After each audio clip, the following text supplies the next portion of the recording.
welcome to Legal Affairs. My name is Diamond Liddy, and I'm the public defender of the 19th Judicial Circuit. And we are going to have a wonderful update on some of the really cool things a great program that's been around for a while is doing, and especially in the month of February, to bring awareness to some very, very important issues. And we are blessed to have us today with us Gwen McLeod, right? Yes. Okay. And Gwen, you are with the We Leap program. Mm-hmm. And tell us about yourself. Tell us a little bit. Well, first of all, I'd like to thank you for having me on the show again. No, absolutely. It's always a pleasure to come on and sit with you. And you've been on before. Yes. But you called, which is great, and said, Diamond, we've got some new things happening. We need to give you all an update. So anyway, but let's start from the beginning. First of all, and we'll get to you in a second. Okay. Tell us about We Leap. What is it? Okay, well, We Leap is a 501c3 nonprofit organization, and we are a domestic violence awareness organization. The emphasis is on awareness because awareness is for everyone. Right. So we want to focus on educating our community, breaking the silence about domestic violence, as well as teen dating violence, and just being a resource in the community to help people have a better understanding of how to get help, where to get help, and help them identify the signs of abuse. Can you, is this just in St. Lucie County or all 4 counties? Or Currently, we are only servicing St. Lucie County in the area of the services that we're providing. Right. However, I do outreach presentations in Martin County, in River County, and I've even spoke in Okeechobee County. Oh, so great. If you call, I will come. Okay.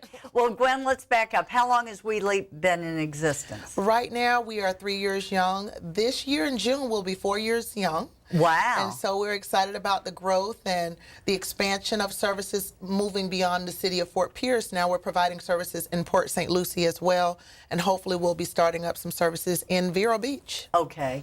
And you've been with them. Did you start We Leap? Yes, I did. Okay. I'm the CEO and founder of We Leap, Inc. I'm a domestic violence survivor myself. Okay. And so I'm very passionate about the cause. I'm also a teen dating violence survivor. So that's one of the things we're focusing on for the month of February. Okay. When you say awareness, first of all, do you have a bricks and mortar place, or tell us about that? We have finally collaborated with a wonderful organization. The Multicultural Resource Center is ran by Mr. Marcus Dixon. Okay. So I actually have a brick and mortar building, office, location where we can provide support services and people can actually come and meet with me there. So yes, we finally found a home. Okay. And how many employees do you have, or is it just you? No, we actually have a team. I don't have employees, but I have volunteers that work with the organization. Oh, and it's about 12 of us. Wow. Okay. Now, oh God, I've got so many questions going through my head, and I'm not asking you to go into the details necessarily, but obviously you say you were a teen dating survivor and domestic violence survivor. How long ago was obviously, well, not that long ago, the teen dating, but what was the obviously you're a survivor, but were a victim. Mm-hmm. But what was the catalyst other than that to make you start this organization? Well, prior to me working full-time with the We Leap organization, I've had several career opportunities. Right. For most people who don't realize it, I worked as a juvenile probation officer for 7 years with DJJ. And oftentimes I would end up working with youth that would come in that have been placed on probation. And a lot of times our one-to-one sessions, our time of check-ins would always revolve around us talking about unhealthy relationships that they were involved in. Right. Sometimes those were just their social appeal group. Sometimes it was actually the dating relationships that they were in. Right. And I began to see the tremendous effect my testimony had on them, with helping them to understand and guide them on making some decisions that better they need. Choices. Better choices, and making some decisions that will end those unhealthy relationships. Okay. Over the course of time, some of them did, some of them didn't. Right. But and these were teens. These were teens, teens, juveniles. yes, young adults. Yeah. Yes. And so go ahead. I'm sorry. So it was very important to me to be able to be a resource for them, that even after they ended probation, they had a community outreach person. If they weren't involved in a program such as the Big Brothers Big Sisters program, or if they weren't involved in programs like the Boys and Girls programs, they had another person in the community, just a regular person that they can reach out to for support. Right. So that was very influential in me wanting to really have a component of the domestic violence awareness program for youth, because they need a place to go and talk about their relationships, and oftentimes that won't be with mom and dad. Right, right. Now, and so you left DJJ as a probation officer and founded this organization? Well, after I left DJJ, I actually went to work for DCF for a little while. Oh, boy. Yeah, I was a child protective investigator for about a year. And then after that, I worked with the Indian River County School District as a behavior analyst for 3 years. So after my term in Indian River County, I decided to launch the We Leap organization full-time. I was doing it part-time, and then I decided I would be more effective if I just really put all of my effort into, really spearheading this organization, and so far, so good. Well, you've got the team of 12, and we're going to get to that in a minute, because I need to know, and I'm sure the audience needs to know, how exactly you get help. I mean, is it just a matter of coming to your office and talking about it, or? Oh, no. Most people actually inquire through the outreach that we do. For those of you who don't know, we have been providing free empowerment and awareness sessions for the past 3 years. And we collaborate with organizations such as United Against Poverty, where we actually hold our sessions the second Saturday of every month. And we hold the sessions there from 10 to 12:30. And then now we're collaborating with the Port St. Lucie Police Department, where we hold our sessions there the second Saturday of every month, but in the evenings from 4:30 to 7. So if you can't make a morning session in Fort Pierce, you're welcome to come to an afternoon session or evening session in Port St. Lucie. Okay, and the sessions are they free? They are free, and then what we talk about is basically we'll have a different awareness topic each month. So for the month of February, with it being Teen Dating Violence Awareness Month, we will not hold a second Saturday session because we'll be hosting our annual Teen Dating Violence Symposium. Okay, and we're going to get to that. Yeah. We're going to get to that. But anyone can come. Anyone can come. Do you have to sign up in advance? Do you have to call the number? Do you have to? We prefer that you register in advance, but if you would just like to be a walk-in, you're more than welcome to do so. The signing in is basically helping me to know how much refreshments to provide for whoever's going to be there. Well, on an average, Gwen, how many people do you get at each session? It can range anywhere from 2 to 22 on a given day, on a given month, whatever's going on in that month. For last month, in our Fort Pierce session, we had 5 women, and myself included 6. Right. And then for our Port St. Lucie Police Department, we had 8. So it just depends.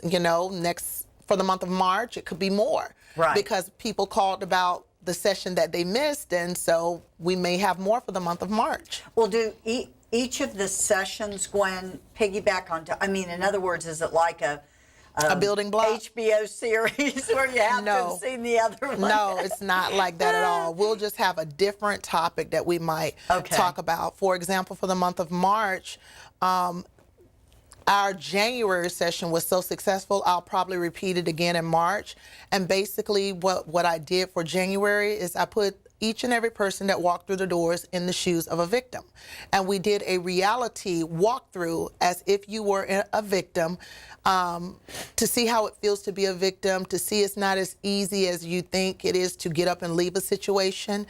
And so throughout this reality presentation that I provided, you watch on a video screen, actually given choices, should you leave or should you stay? So if you choose, I'm going to stay, then we walk through the different buttons. I would click on the buttons on the reality screen to actually see what would happen if you stayed. And then versus if you chose to leave, the hardships and the trials that comes with that. I see. So. And what age groups are we talking about? It can vary anywhere from, I've had 10-year-olds have come. Because the information is information is information. Right. I mean, and it's presented in a way that it's palatable for all ages, because statistics show that as early as 10 and 11 years old, you know, our children are exposed to abusive situations, even in school situations, as far as Right. dating and relationships that parents might not know that they have going on. Right. So it's Now, open for everyone. Here's the $1 million question. It's awareness. It's awareness. So, what if I'm an abuser? Can I come? Absolutely. We Okay. don't know who is in the room. You Okay. can be a perpetrator that is open to becoming educated, because oftentimes there are not very many perpetrator prevention outreach programs that are out there. Right. So what in we fact, do. I don't know of any. Exactly. And I would have you that we have assisted several, when I say several, more than 7 people who had finally come to the realization that, you know, I have an issue, but where do I go for help? Right. And one of those, for the most recent, was a 60-year-old woman, not a man. It was Wow. a woman who finally came to the realization that I need help. Can you help us? Can you Wow. help me?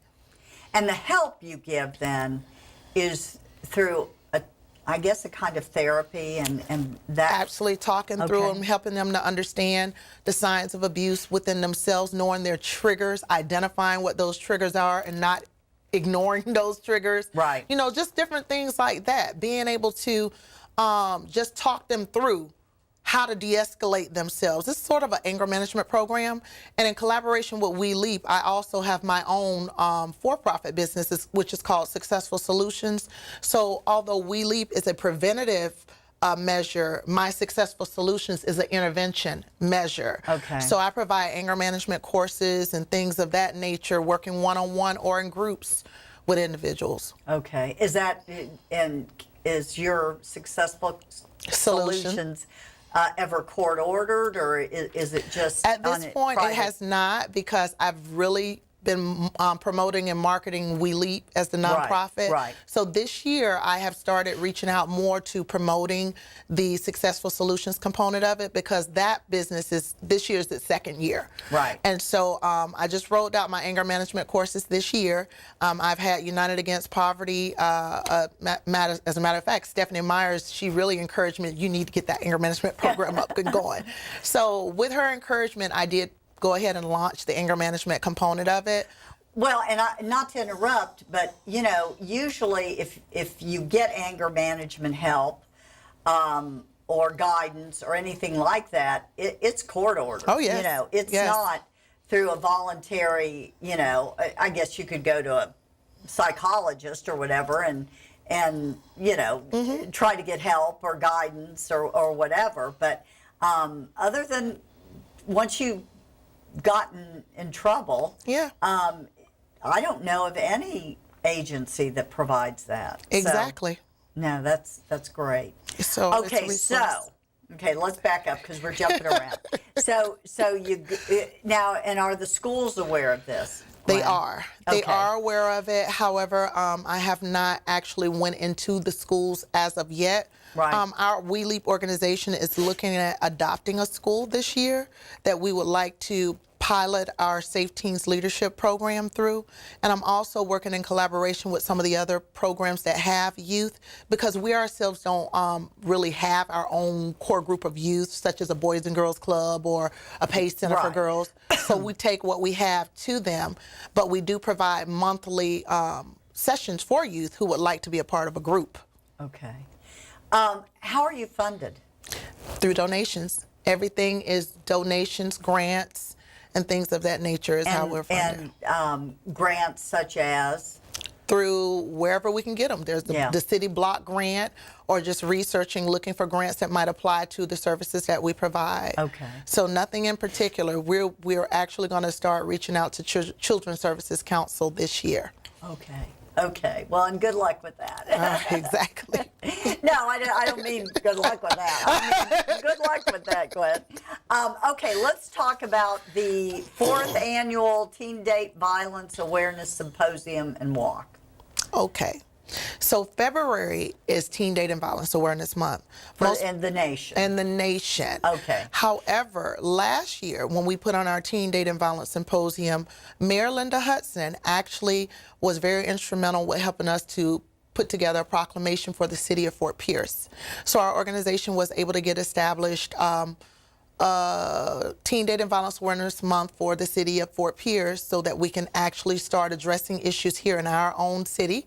And then countywide, Commissioner Lena Bartz, she actually assisted me with helping take this vision to our county so that we can bring it before our St. Lucie County officials.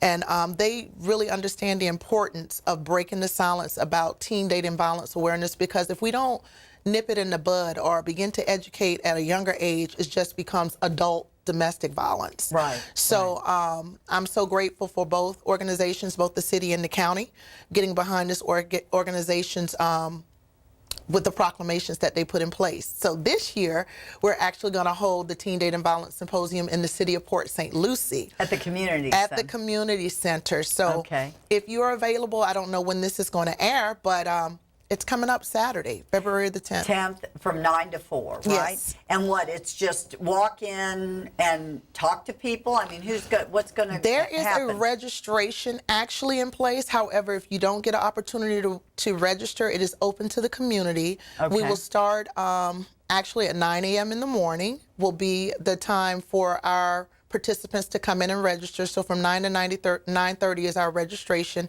After that, we have our preliminary kickoff, Pledge of Allegiance, all of that kind of stuff. 9:45, we all walk. Oh, okay. There is a walk included. Last year, we put on our very first walk. This year, we're going to be walking in Port St. Lucie. Everyone who actually participate will get a T-shirt, a Teen Dating Violence, a bright orange Teen Dating Violence. Is that the color? That is the color for Okay. Teen Dating Violence Awareness. And so we'll walk up Rosso, down Port St. Lucie Boulevard, and come back around to the Port St. Lucie Community Center. And from there, they'll have about 15 minutes to refreshing themselves, and then we're going to go right into the symposium. We have great speakers. We have about 4 speakers. One will actually be Monique Robbins from Safe Space. She participates with us every year, and she'll be giving some pointers from teen dating violence as what she teaches in the Martin County School District. Oh, okay. And I have Chastity from the Center for Sexual Awareness. She'll be one of our presenters. I have LaShonda Henderson.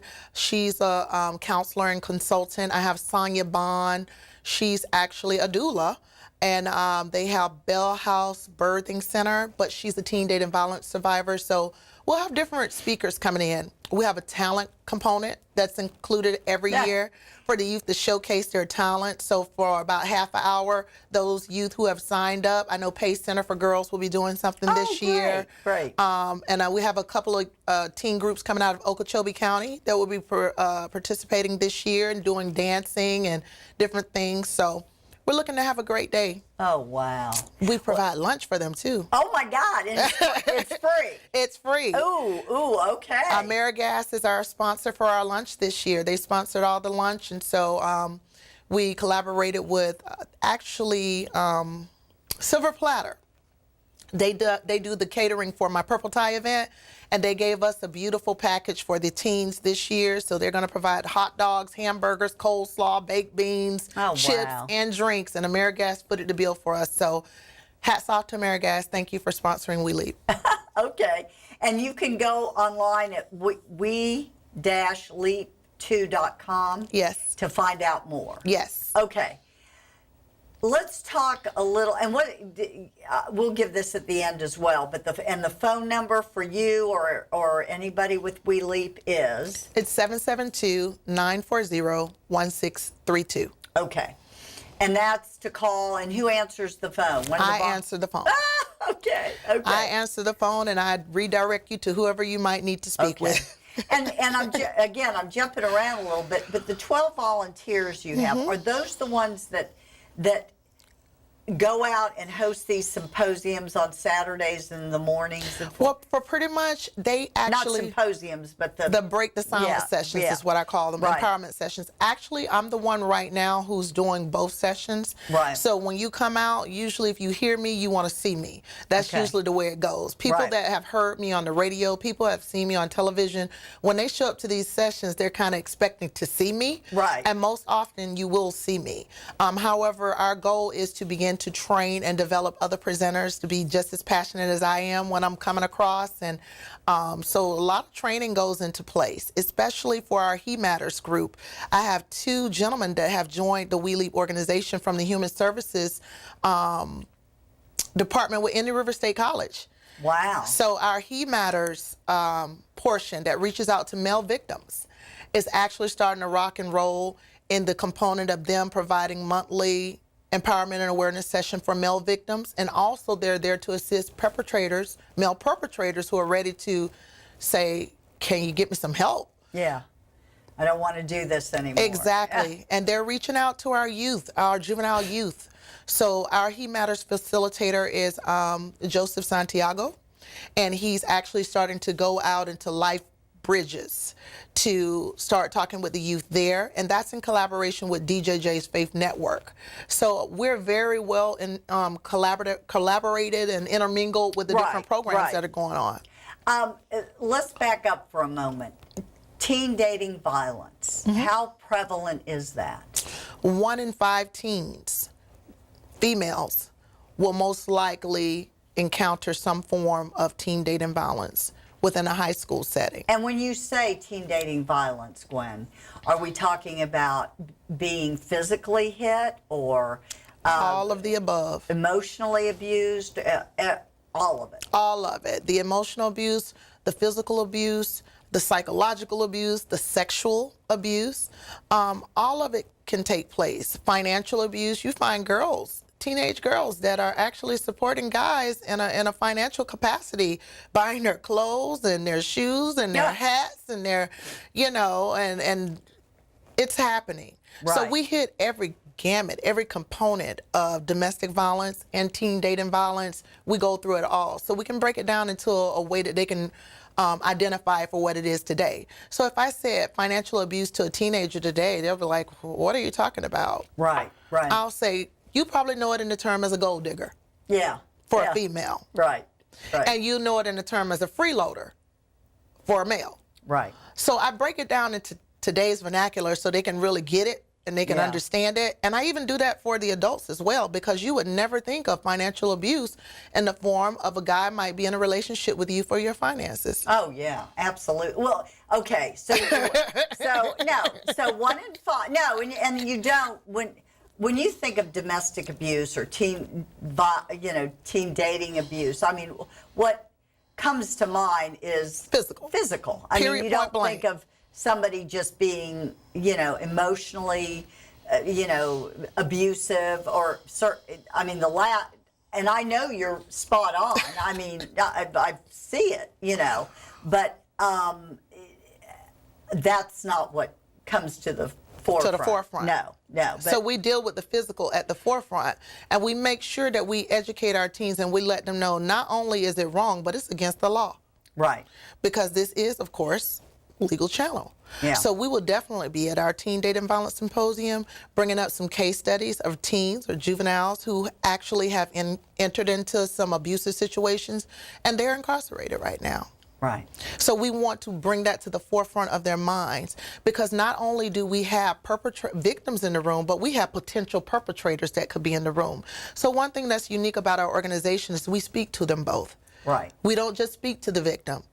We speak to the potential perpetrators as well. And let's back up again. 1 in 5. 1 in children. 5. How many in general, and then if you can break it down more, that's great. 1 in 7 men, general, Okay. will be victims of domestic violence. Okay. 1 in 5 women Okay. will be victims, or 1 in 4. 1 in 4 or 1 in 5 women will be victims of domestic violence.